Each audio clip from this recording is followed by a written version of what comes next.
Правдата не се избира по закон и интегритет, туку по партиска подобност, а кога и обвинителството станува продолжена рака на власта, државата престанува да биде правна и станува заробена. Ова се само дел од реакциите во јавноста ден по одлуката на Советот на јавни обвинители, кој едногласно ја изгласа Анита Тополова-Исајловска за вршителка на должност државна обвинителка. Изборот на новата главна обвинителка е уште еден доказ дека власта сака контрола, остро обвинуваат од опозицијската СДСМ. Анита Тополова-Исајловска е позната како обвинителка која бараше да се укине предметот Талир, во кој беше и обвинет Никола Груевски, а се однесуваше на незаконското финансирање на ВМРО ДПМН. Таа е сопруга на Илија Исајловски, поранешен заменик министер од ВМРО ДПМН. Затоа, на сите треба да има јасно што се случува, исто како во времето на Груевски. Нема да ви помине, сите ќе одговарате, работата не е завршена.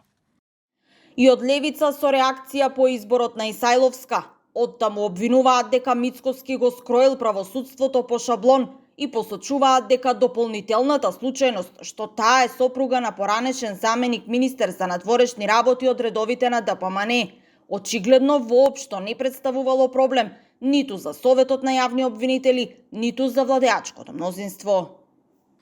Со овој избор, Христијан Мицкоски конечно може да земе здив. По неколку месеци глумење гнев кон правосудниот систем, закани спектакуларни настапи, денес повторно гледаме дека проблемот за ДПМН никогаш не бил партизацијата, туку тоа што тефтерчето не било во нивни раце. Сега повторно се местат коцките. Подсетуваме дека ова е делче од јасно предпозлатлив шаблон. Од друга страна, пак од ВМРО ДПМН најавуваат реформи и неселективна правда.